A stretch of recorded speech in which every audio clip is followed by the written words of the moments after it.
My name is Lacey, and I want to tell you guys about my horrible marriage. It all began when Aaron and I crossed paths 5 years ago, setting the stage for a story that I never saw coming. I was thriving in my career, working as a senior marketing manager for a prestigious tech company. My job not only provided me with immense satisfaction, but also paid me handsomely. I was the breadwinner of our household for a while as Aaron faced intermittent unemployment. Aaron was chasing his dreams of becoming a writer, and I was his biggest cheerleader. Aaron, let me tell you, had this charm that could make anyone smile. Writing was his passion, and I knew he would make it big someday. I had my own career, but I made sure to support his dream all the way. We would often stay up late chatting about the life we were going to build together. Sometimes he would pick up odd jobs to help out, but I always told him not to worry. I was more than happy to keep the lights on while he figured things out. We had this unshakable faith in each other's dreams, and were ready to ride the ups and downs together. Now, let us talk about Hazel, my sister-in-law, who resided in the captivating city of Auckland, New Zealand. While we were not extremely close, I still considered her a part of our extended family. Aaron had always been fond of his little sister despite the age gap. She was young, just 23. Aaron had often shared stories of their childhood, and it was clear he cared deeply for her. Though Hazel and I had not formed a particular tight bond, I cherished the moments we had shared during family gatherings. She had that youthful zest for life. Hazel's decision to study abroad had been a bold one, and everyone supported it. One fine day, when I had just returned from a grueling day at the office, my heels were killing me, and all I wanted was to kick back and relax. But Aaron, that cheeky devil, had other plans. "Lacey, there is something I need to discuss with you." "Of course, Aaron. What is on your mind?" "It's about Hazel. Her health has taken a serious hit, and the medical expenses in Oakland are astronomical. She reached out to me for help. Can we send her some money?" "Absolutely, Aaron. What happened to her, though?" "She's been dealing with some stomach issues, and the doctors are running tests to figure out what's wrong." "Oh no, poor Hazel. I will definitely help her." "Thanks, babe. I hate to burden you with this, but she is my sister, and I can't stand the thought of her suffering. Well, you know I have been between jobs for a while now, and my savings are running on empty. Hazel just graduated, and she has been actively looking for a job, but it's not easy for her to come by one in her field. Family comes first, Aaron, and we will make sure she gets the help she needs. How much do you think she will need? Just send her $5,000. Oh, I know it's a lot. We'll tighten our belts if we have to. It's the least we can do." "You're amazing, Lacey. I promise I will pay you back as soon as I find a stable job. I hate that it has come to this, but I'm so grateful for your support." "Don't worry about paying me back, Aaron." Family sticks together no matter what. Without a second thought, I agreed to send the money. It was a decision made out of love, compassion, and a belief that family always comes first. I believed I saw the genuine concern in Aaron's eyes for his sister's well-being, and I could not bear to see him burdened by worry. After all, what good was the money I earned if I could not use it to help the people I cared about the most? I have always believed that wealth holds no real value unless it's used to make a positive impact on the lives of those you love. It was not about the amount or the inconvenience. It was about standing by Aaron's side and showing solidarity with his family. So, I transferred the money to Hazel. Little did I know that this simple act of generosity would trigger a series of events that would turn my life upside down. A few weeks later, Aaron informed me that his mom, Sherry, was making a spontaneous trip to Oakland to be with Hazel. He explained that Sherry was deeply concerned about her daughter's health, and he needed to drive her to the airport. As soon as I heard this, I knew I wanted to accompany them. I wanted to meet Sherry before her flight, offering her some support and comfort during this stressful time. Even though Aaron said I did not need to, I did anyway. So, Aaron, how's Hazel doing exactly? What is her diagnosis? Well, it's a bit complicated, Lacey. She's been having these stomach issues, and the doctors are still trying to figure it out. Yes, dear. They could not pinpoint the exact cause. It's been quite a struggle for her. Stomach issues? That sounds vague. But she's been going to the doctor regularly, right? Yes. She has seen a few specialists, but they have not concluded yet. It has been frustrating, darling, but we are hopeful she will get better soon. I'm going there to take better care of her. That's all a mother can do, you know. I hope so, too. It's just strange. It's been a while, and they haven't concluded yet. There is no diagnosis, and for a young person like her to have such issues... Let it go, Lacey. Let us just focus on getting Mom to the airport right now. While Sherry was away in Oakland, life went on as usual. I headed to work while Aaron stayed home working on his novel. Another month, another request for money. Aaron approached me once again. He explained that Hazel was relocating for a new job and needed a little financial help for her new apartment. Sherry was still in Oakland with her, and by all accounts, Sherry was wealthy enough to support Hazel comfortably. Yet, I did not voice my doubts. I could not bring myself to question Aaron's family, even though the situation seemed increasingly perplexing. Instead, I quietly sent Hazel the requested $3,000, hoping that this time it would truly benefit her. But then, 1 week later, he dropped a bombshell of a request that left me utterly flabbergasted. Lacey, I need to ask you for something big. What is it, Aaron? I need you to send my sister $50,000. $50,000? Aaron, that's half of my annual salary. Why on earth would Hazel need that much money? The thing is, Hazel's health is deteriorating rapidly. It's a serious stomach condition, and the doctor recommends surgery. She's in pain, and we can't wait any longer. I get that, Aaron, but why can't you just tell me exactly what is wrong with her? It's so frustrating not knowing, you always being so vague about it. Aaron, why couldn't Sherry help Hazel with the $3,000 last time? It's so confusing. First, it was for a diagnosis, then an apartment, and now a surgery. Sherry has her own expenses, Lacey. She's been helping Hazel, too, but this situation is just beyond what any of us expected. I understand, but it is just so hard to keep giving money without knowing where it is going. It is complicated, Lacey. I wish I could explain it better, but it's a medical thing, and Hazel's privacy matters, too. I'm not asking for every detail, just something more than some stomach issue. Lacey, please. This is about her life. I can't believe you're questioning this. I'm not questioning Hazel's health. I just want some proof. You think I would lie about my own sister's health? I cannot believe you are being so heartless about it. I am not being heartless, Aaron. I am scared. I need to protect our future, too. I can't drain our savings without knowing. You know what, Lacey? If you can't trust me on this, maybe we don't have a future together. I would want a divorce if you don't help me. Are you seriously threatening me with divorce over this? I just thought you would support me when my family needs it the most. I want to support your family, but I also need to know I'm not being taken advantage of. If you will not share the truth, I can't keep sending money blindly. You're unbelievable, Lacey. Fine, do what you want, but remember you are making this choice.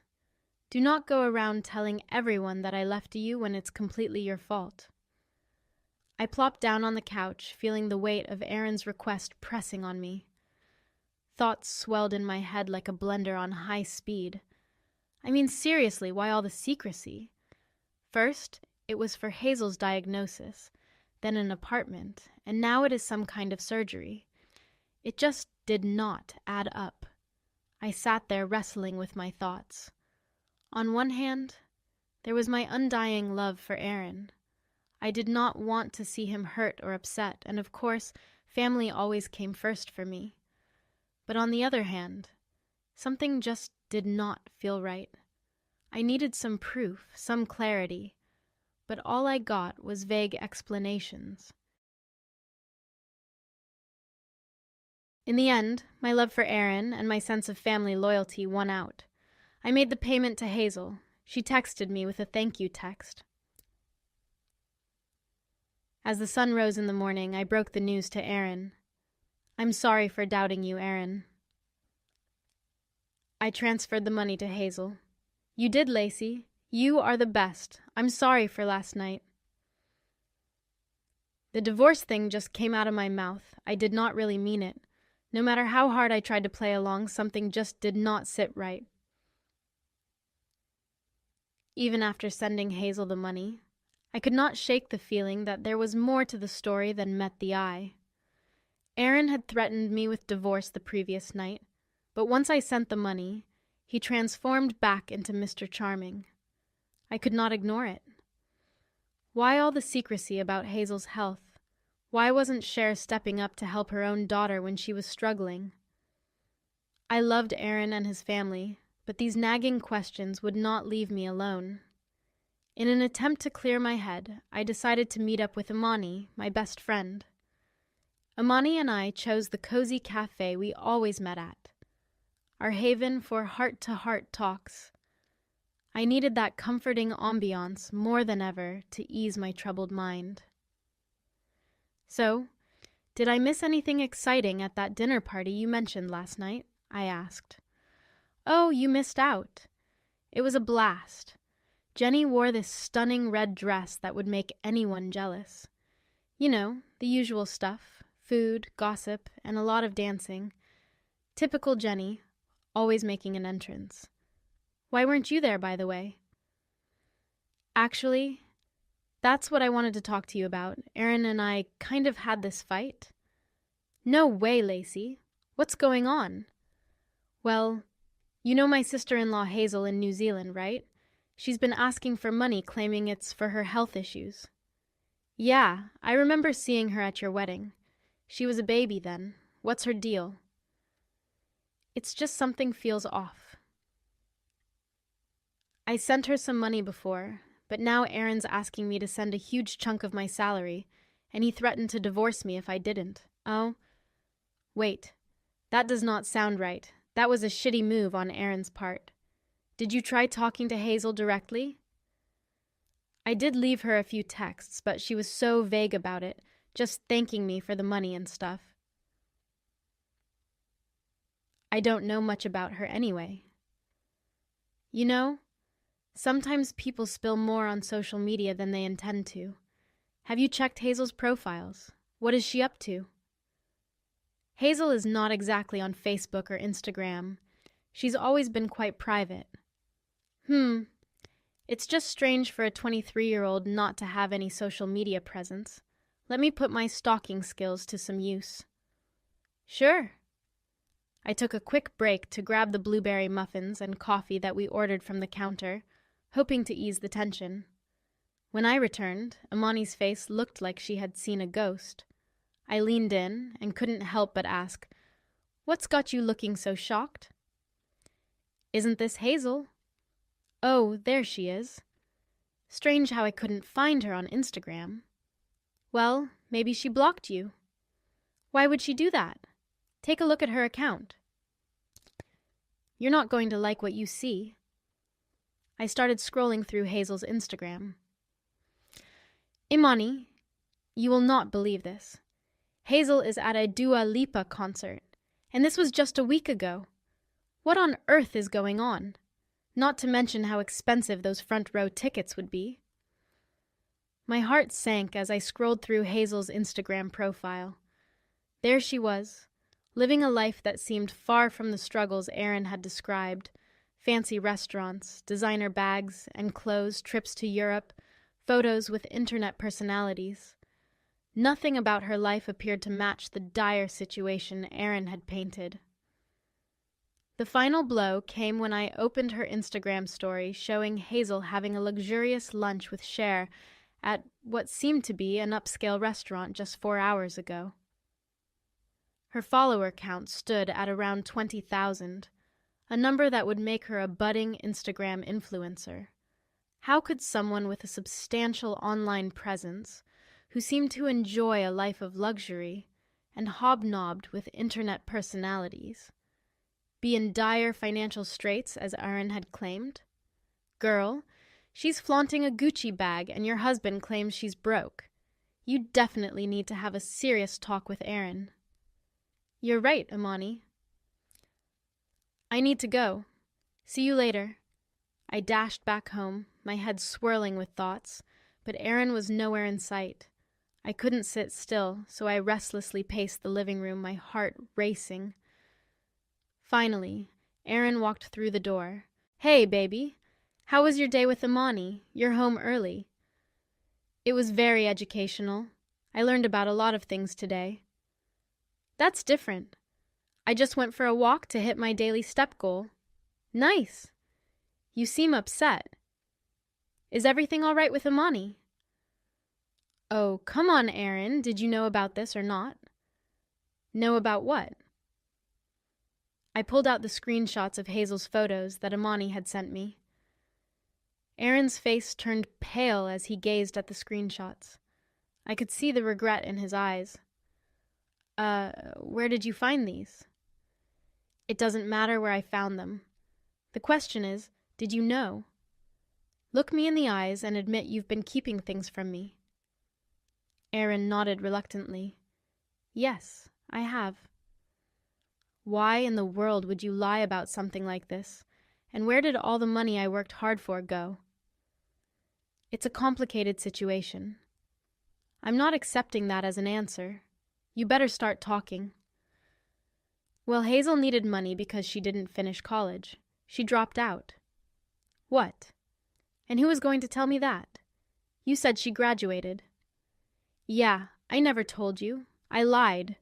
She wanted to become an influencer and needed money to maintain that lifestyle. I thought I could help her out. So you sent her money so she could splurge on designer clothes and bags and build a fake social media life? You don't understand, Lacey. She realized college wasn't for her. So there was no illness, no surgery, no new job, and no new apartment. You lied to me, took the money I worked hard for, and threw it at your sister who just wanted to live a glamorous social media fantasy. What about Cher? Why did she fly out to Oakland? She's no saint, and she comes from a family of liars. Well, they are actually planning to fly to Paris for an influencer event on Mother's Day. It's a thing where everyone brings their mother as their date. I can't believe you tried to sell me the story that your sister was seriously ill, when in reality, you needed money for these first world problems. Please forgive me, Lacey. And then you threatened to leave me. Ha! Aaron, you are such a manipulator. I'm sorry. I seriously did not mean it, babe. Please, can I do anything to make it up to you? You want to make it up to me? Okay, let's divorce. You can't be serious. Yes, you threatened me with divorce, but you know what? Now I genuinely desire a divorce. Life got really messy at home. Aaron and I were living in different corners of our own house. I needed a break from more than lies, so I booked a flight to my parents' place. My flight was in 2 days, but then, just when I thought things couldn't get crazier, Hazel herself rang me up one morning as I was having my coffee. I stared at my phone, wondering what on earth she wanted, and then I finally answered her. Lacey, you must listen carefully. You have no idea what you're getting yourself into. Hazel, what are you talking about? If you think about divorcing Aaron, it won't end well for you. You'll regret it. I can't keep sending you money for your so-called needs. You don't understand the situation, Lacey. I have plans, and they involve you staying married to Aaron. The moment she started talking, I had this brilliant idea. Out of the blue, I activated the recording feature of my phone, making sure to capture every word she said. You have no choice, Lacey. Be a supportive sister-in-law or face the consequences. Threats won't change my mind. You think you can just walk away, Lacey? You have no idea who you're dealing with. If you dare to divorce my brother, I'll make sure your life becomes a living hell. I have ways and connections you can't even imagine. Well, Hazel, it seems like you have your bag of threats, but I have something too. You see, I've been recording this entire conversation. Recording what? You can't be serious. Oh, but I am. And now I'm giving you 1 month to return every cent you took from me. Otherwise, say goodbye to that online empire you're trying to build. I'll leak this recording and make sure each one of your followers hears the truth. Lacey, please don't do something drastic. Okay. Just give me some time and I'll pay you back, I promise. 1 month, Hazel, don't test my patience again. In the end, I did get the money back from Hazel. She wired it to my account the day before the 1 month deadline expired. Aaron and I, well, we could not fix what was broken. So I went ahead and filed for divorce, which, let me tell you, was not a walk in the park. But hey, sometimes you have to do what is right for you. Being single again has its perks, let me tell you. Work is more exciting. Socializing is a blast. And I'm living life on my own terms. I bought myself a new apartment, a place I can call my own. My family and friends often ask me how I managed to keep my spirits high through all that craziness. I just give them a huge smile and say, when people cross lines with you, sometimes you have to cross some lines too. Don't play the victim. Take control of your life.